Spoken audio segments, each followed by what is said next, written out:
Hi guys! Before mo mag-proceed og tan-aw ani nga video, I have some disclaimers before we start.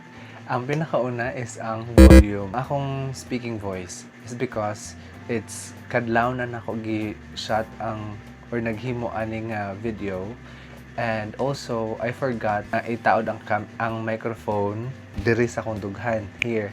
Instead here, naa siya dira babaw sa camera sa may cage. So, lesson learned, dapat na siya gyud sa akong kwan if mag-story ako. And then, I also have some 5 tips kay murag di kay klaro diri ang mga instructions. First is, dapat room temperature ang tanan products from starter og ang gatas. Dili ingon nga init kayo or super bugnaw. Dapat room temperature lang. If gikan na siya graph or gikan good out from grocery store, i-set aside a knife for like an hour. Then usan ninyo ko anan. And ang ikaduha kay ayaw per mi i-check ang if while nag-ferment na ayaw per mi i-check or i-open ang imong katong gisudlan. For example, in my case, ang gisudlan kay ang ice bucket, dapat dili to siya ukab-ukabon. Mag-wait gid kag katong giset na mga time. It's either 15 or pila ka hours.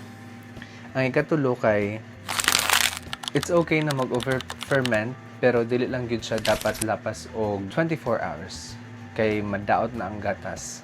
Ang ikaapat kay pwede ra gyud kay ni siya mag-overstrain. Magdepende sad siya sa imong gusto nga consistency. In my case, ganahan ko og kanang thick ang consistency. Number 5, wala na mention dito unsa jud gamiton sa pinaka first nga starter. On my case, og gigamit ko itong Nestle nga na ay live probiotics. Yeah. For the next batch, pwede na ka magkuha lang, magbili na lang sa imong previous batch na. So on and so forth. Mahimo na siyang cycle. Dapat na lang dyan mabilin sa imong previous batch to make a new batch. And yeah, let's watch this. Hi guys. Karon kay naghimo ko og homemade yogurt.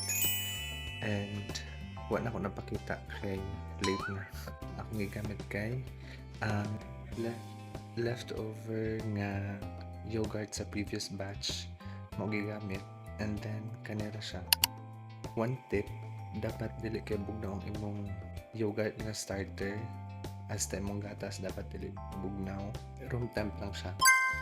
And hindi mo siya ikalit og kanang basta ganun. Hindi mo siya ikalit og butang kan. Gradually hindi mo siya ibutang and dapat okay kayo. So dapat ang imong butangan is either ceramic or glass, dili plastic. Kay dili ka ferment og tarong ang yogurt. Nakapabukan ako pilit tubig kay after ani ibutang siya og katong sa ice bucket. Nga na ay botelya nga na iinit tubig para mag-create og steam. Okay. Kaya lang tantangan og excess ng babaw kaya para smooth siya unya. Okay, so karon ang mana na siya muna to siya tubutangan og init tubig. You'll see ako'y pakita later, but karon ato na siya isulog una. Kaya ato pamita ko anog noog. Taklo ba pa yung noog?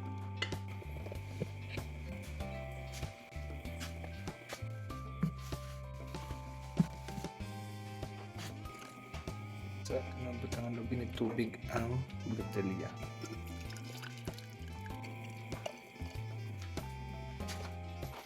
Okay. Ito siya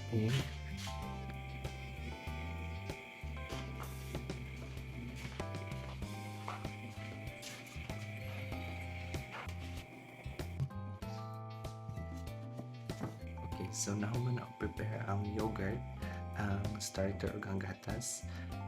At buhaton is maghuwat o usually akong buhaton is 15 hours. Nako siya ipabutang dito i-ferment.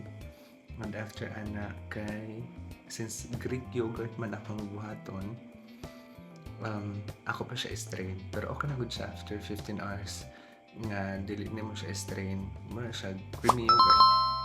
Okay na siya pero mas ganda mo kung Greek yogurt kay para na daghang protein.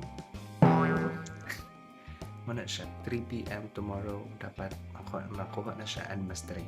So, we'll see tomorrow. Okay guys, so muna ni siya. Is the moment of the truth. Ang favorite na line ni Dom. So, it's kuan na. It's time na ato nang kuhaon ng atong gi-ferment nga yogurt for 15 hours. But since nakalimot man ko, it's already 8:20 p.m. Lapas na siya 20 hours. It's okay. Kanang mas na-fermento siya ayo. Pwede mo to siya makuan. Madaot. And kuha na to siya. Kaya ito ng strain para mahimong Greek yogurt. Ito nang kuhaon dito sa ice bucket. Wow! Alalala, agay! Agay!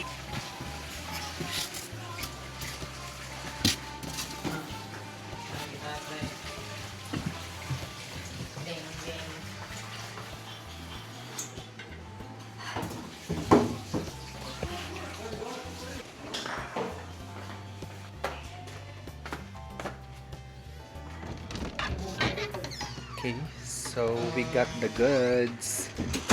Okay, so diyan ang atong deferment for this one is 20 hours. Since dapat alas 3 na siya makuha, but since nakalimot kinaglabaan ng gym, it's okay. It's still good. Maoday ni ang atong butanganan sa pag-strain. Strain siya diri ang whey. Ang whey. Ato nang i-check ang atong yogurt.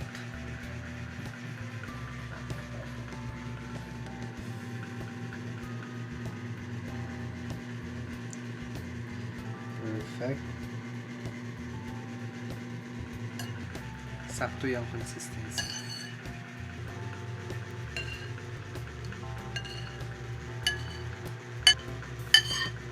Okay guys, so nabas siya na diri sa atong strainer ang yogurt and look. Diba mo na siya mag-strain siya. Usually akong buhaton is 12 hours. Pero 9 times mo say mulapos gid gihapon mga 20 or 20. Kasi 24 hours. Pero usually dili. Ugma, igmata na ko mo dahil na hapon. For 9 times nga para atong last week na ito man Tacloban, gibiyaan naman siya diri for 2 days niya pag-strain na mo kay mura siyang cottage cheese. It's okay, it's very straight na kay tuwa na siya kuan good way. So yeah, we'll wait for another 15 to 20 hours para mag-strain. Also while nag-kuan siya, nag-strain siya, ato na siyang i-chill sa kwan, tapos di siya i-freeze kaya di na siya mag-strain i-freeze. So muna siya. We'll see you tomorrow. Hi guys! So now sa time na atong kuhaon ng atong i-strain na yogurt from yesterday, which I promised nga dapat siya kuhaon by 12 to 15 hours, but again nakalimot na sad ko and lapas na siya 24 hours actually. It's 10 or 11 in the evening already. So, yesterday, time na atong gistrain to kay 8 p.m. So, lapas na kayo 24 hours. But it's okay, it's still fine. Again, as what I mentioned previously, nga kanang last week gani, 2 days na ko siya gistrain. It's okay. So, ato nang kaon. And by the way, mo na siya atong sudlan for the final product. Mo na yung tako, mo na ang atong pang scoop. So, let's go! Okay, so di na chilled and strained. Sa man itong kuan way nga nakuha. Diba daghan kaayo? O na siya ang strained yogurt or ang Greek yogurt na siya. Ato na siya iba siya diri.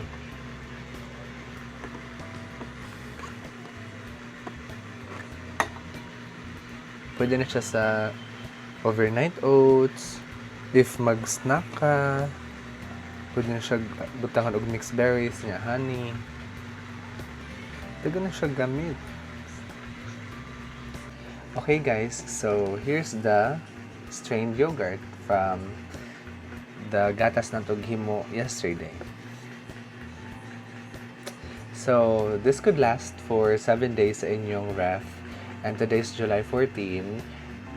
Mag-last siya up until July 21st. But usually, dili na siya maabtan og 7 days. Kaya gamitin na naman siya sa among overnight oats. And if you would like also may bawaan ng among overnight oats na recipe, ako siyang include in this video here.